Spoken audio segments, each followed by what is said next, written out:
सभी को जय सिया राम। जैसे कि आप लोग जानते हैं, हम लोग श्रीमद् गोस्वामी तुलसीदास जी कृत श्री रामचरितमानस रामायण पढ़ रहे हैं।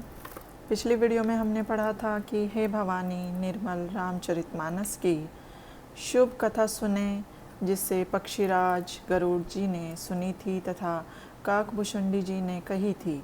वही उदार संवाद जैसे जैसे पहले हुआ है वैसे वैसे ही कहूँगा। वही सुंदर पापनाशक राम अवतार का चरित्र सुनो। अब हम इस वीडियो में इससे आगे पढ़ रहे हैं। हे उमा, भगवान के गुण और नाम अपार हैं, उनकी कथा भी असंख्य और असीम है। उसे मैं अपनी बुद्धि के अनुसार कहता हूँ, तुम आदरपूर्वक सुनो। हे पार्वती, हरि के चरित्र सुनो जो वेद आदि शास्त्रों में वर्णन किए गए हैं। हरि का अवतार किस लिए होता है यह कोई ठीक ठाक नहीं कह सकता। हे भवानी, मेरा तो मत है कि राम मन, बुद्धि और वाणी से विचार में नहीं आते हैं, तो भी संत, मुनि, वेद और पुराण अपनी मति के अनुसार कहते हैं। हे सुमुखी, मेरी समझ में आया है वह मैं तुझे सुनाता हूँ। जब जब धर्म की हानि होती है और नीच अभिमानी असुर बढ़ते हैं और ऐसी अनीति करते हैं जो कहने में नहीं आती, ब्राह्मण, गो देवता एवं पृथ्वी को सताते हैं, तब तब वे प्रभु देह धारण कर सज्जनों के दुख मिटाते हैं। असुरों को मार देवताओं की स्थापना कर मर्यादा का पालन करते हैं तथा संसार में निर्मल यश फैलाते हैं। यह राम जी के जन्म का हेतु है। उसी यश को गाकर भक्तजन भव सागर से पार हो जाते हैं। प्रभु अपने जनों के लिए अवतार लेते हैं। राम जी के अवतार के अनेक कारण हैं। हे पार्वती, मैं भगवान के दो एक जन्म की कथा कहता हूँ। जय और विजय ये दोनों भगवान के प्यारे द्वारपाल थे, इस बात को सब जानते हैं। इन दोनों भाइयों ने ब्राह्मण के शाप से राक्षस योनि पाई। ये दोनों हिरण्यकश्यपु और हिरण्याक्ष हुए। ये इंद्र का मदचूर करने वाले थे। ये दोनों संग्राम में बड़े वीर और विख्यात विजयी थे।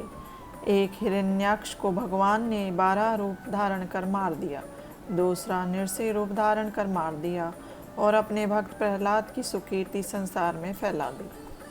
फिर ये ही दोनों बड़े वीर, महाबलवान, बड़े लड़ाकू और देवताओं को जीतने वाले जगत विख्यात रावण और कुंभकर्ण हुए। प्रभु के मारने पर भी इनकी मुक्ति नहीं हुई, क्योंकि ब्राह्मणों ने 3 जन्म तक राक्षस होने का शाप दिया। अतः इनकी मुक्ति के लिए प्रभु ने फिर जन्म लिया।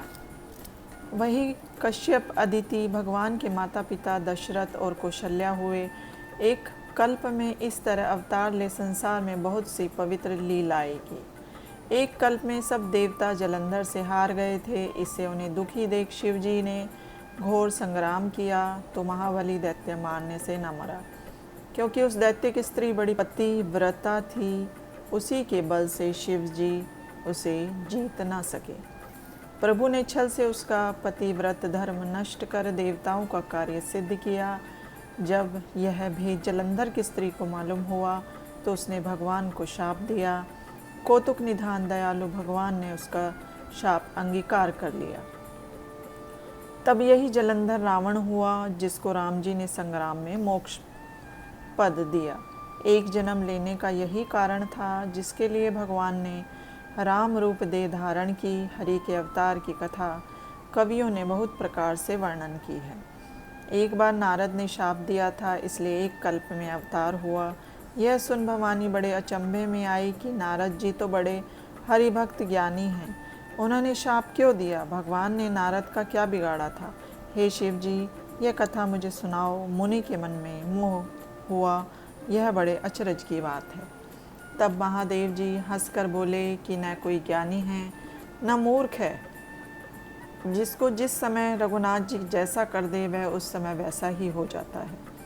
याज्ञवल्क्य बोले, हे भरद्वाज, हम राम जी के गुणों को कहते हैं, तुम सादर सुनो। गोसाई जी कहते हैं कि मान और मद को छोड़ भवसागर भंजन राम जी को भजो। हिमाचल में एक बड़ी पवित्र गुफा है, जिसके समीप ही गंगा जी बहती है। वहीं एक पवित्र रमणीक आश्रम था, जिसे देख नारद बहुत प्रसन्न हुए। पर्वत सरोवर और उपवनों को देख नारद को हरि चरणों में प्रेम हुआ। हरि का ध्यान करते ही शाप की गति रुक गई। उनका निर्मल मन समाधि में लीन हो गया। मुनि की दशा देख इंद्र डर गया और कामदेव को बुलाकर कहा कि अपने साथियों को साथ लेकर जाओ। यह सुन कामदेव प्रसन्न होता हुआ चला।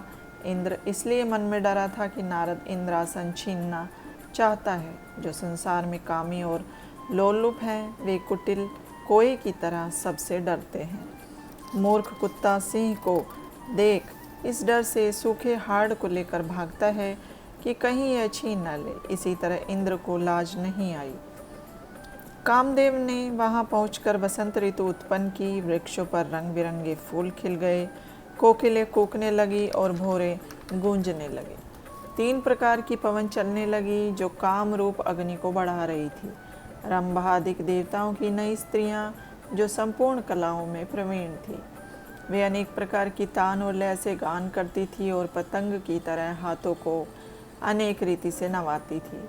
इसी तरह कामदेव अपने ऐसे सहायकों को देख बड़ा प्रसन्न हुआ और फिर भी अनेक प्रकार के प्रपंच रचने लगा। परंतु काम कलाओं ने मुनि पर कुछ असर नहीं किया। तब पापी कामदेव डरने लगा। उसकी सीमा को कौन दबा सकता है, जिसके भगवान रक्षक हैं। फिर तो कामदेव अपने सहायक समेत बहुत डरा और उसने अपने मन में हार मान मुनिवर नारद की चरण पकड़ सुंदर दीन वचन कहे। नारद के मन में कुछ भी रोष न हुआ, बल्कि उसे संतुष्ट कर दिया। चरणों में सिर नवा आज्ञा मान अपनी सब सेना को संग ले कामदेव चला गया। मुनि ने अपनी सुशीलता और करणी इंद्री की सभा में जा कही। यह सुन सबके मन में आश्चर्य हुआ और मुनि की प्रशंसा कर भगवान को सिर झुकाया। फिर नारद शिव के पास गए। काम को जीतने से इन्हें घमंड हो गया, अतः कामदेव की कथा शंकर को सुनाई। तब नारद को प्यारा जान शंकर ने कहा कि हे मुनि, मैं तुमसे बार बार यह प्रार्थना करता हूँ कि जिस तरह यह कथा मुझे सुनाई है वैसे भगवान को मत सुनाना। जो प्रसंग चल जाए तो भी छिपाना।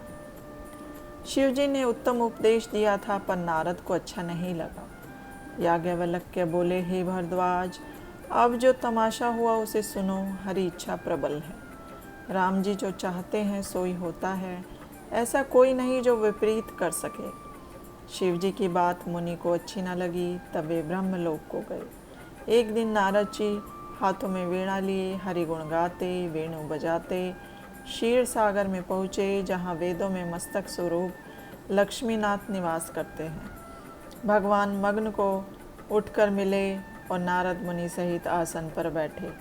फिर चराचर के स्वामी हंसकर कहने लगे कि हे मुनि, आप बहुत दिनों में पधारे। शिवजी के निषेध करने पर भी नारद ने कामदेव की सब कथा कह सुनाई। हरि माया बड़ी प्रबल है। संसार में ऐसा कौन है जिसे उसने ना मोह लिया हो।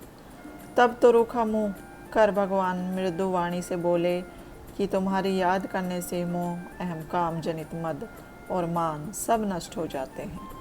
हे मुने, मोह तो उसके मन में होता है जिसे ज्ञान वैराग्य नहीं होते। तुम तो ब्रह्मचर्य व्रत में प्रवीण हो, धर्मधारी हो, आपको कामदेव क्या सता सकता है। नारद ने घमंड से कहा कि हे प्रभु, यह आपकी माया है। जब प्रभु ने मन में विचार कर देखा कि इसके हृदय में घमंड रूपी वृक्ष पैदा हुआ है, इसे मैं जल्दी ही उखाड़ डालूंगा, क्योंकि हमारा प्रण तो सेवक का हित करना है। अब मैं वह प्रयत्न करूंगा जिससे मुनि का भला होगा। तब नारद भगवान के चरणों में सिर नवा हृदय में घमंड करता हुआ चला और फिर रमानाथ ने अपनी माया को भेजा। उसके घोर कर्तव्य को सुनो। इतने रास्ते में 100 योजन लंबा चौड़ा एक नगर बसाया, जिसकी शोभा और अनेक भांति की सजावट वैकुंठ से भी अधिक थी। इस नगर में बड़े बड़े सुंदर नर नारी रहते थे, मानो कामदेव रति देह धारण कर रहते हैं। वही शीलनिधि राजा रहता था, जिसके बहुत से हाथी घोड़े और सेना थी। इंद्र के समान उसका वैभव था। रूप, तेज, बल और नीति का तो स्थान था। उसकी कन्या का नाम विश्वमोहिनी था, जिसे देख लक्ष्मी भी मोहित होती थी। वह स्वयं ही हरि की माया सब गुणों की खान थी। उसकी शोभा कैसे कहे। उस राजा ने इस कन्या का स्वयंवर रचा। वहाँ बहुत से राजकुमार इकट्ठे हुए थे। मुनि भी नगर में जाकर वहाँ के बसने वालों से पूछने लगे कि यह क्या है।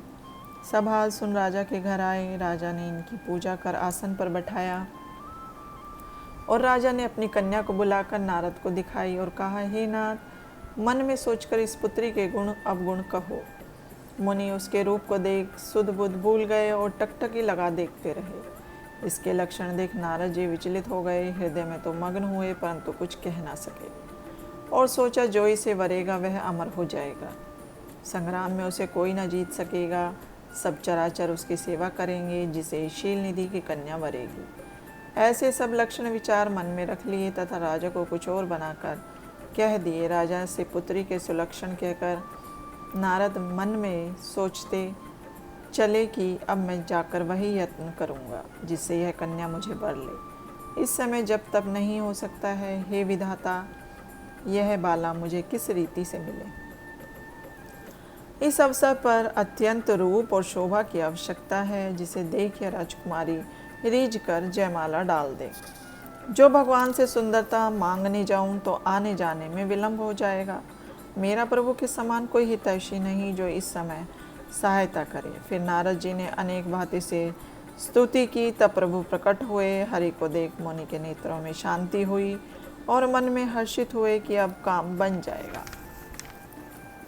दीनता से सब कथा सुनाई और कहा, हे प्रभु, अब कृपा कर सहायता करिए। हे प्रभु, अपना रूप मुझे दीजिए, अन्य रीति से वह मुझे ना मिलेगी।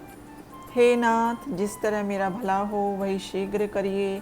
मैं आपका दास हूँ। अपनी माया की प्रबल देख मन में हंसकर दीन दयालु बोले, हे नारद सुनो, जिस तरह तुम्हारी बहुत भलाई होगी वही हम करेंगे। दूसरी बात कुछ न करेंगे। यह हमारी बात मिथ्या नहीं है। रोगी मनुष्य कुपथ्य मांगता है, परंतु वैद्य उसे नहीं देता। इसी प्रकार मैंने भी तुम्हारा हित करना विचारा है। यह कह प्रभु अंतर्ध्यान हो गए। माया के वश मुनि ऐसे मूर्ख हो गए कि वे प्रभु की गूढ़ बातों का आशय न समझ सके और तत्काल वहां चले गए जहां स्वयंवर शाला रची गई थी। सब राजा बनबट के साथियों समेत अपने अपने आसन पर बैठे। नारद इस बात पर प्रसन्न थे कि मैं बड़ा रूपवान हूँ, मुझे छोड़ यह दूसरे को ना वरेगी। परंतु भगवान ने नारद का भला करने के लिए उसे कुरूप दिया। यह बात किसी को भी मालूम ना पड़ी। सब ने इनको नारद जान सिर झुकाया। वहाँ महादेव के 2 गण भी थे जो इस सब भेद को जानते थे। वे ब्राह्मण का वेश धरे सब देखते फिरते थे, क्योंकि वे बड़े खिलाड़ी थे। आज के लिए इतना ही। अब हम नेक्स्ट वीडियो में इससे आगे पढ़ेंगे। जय सिया राम।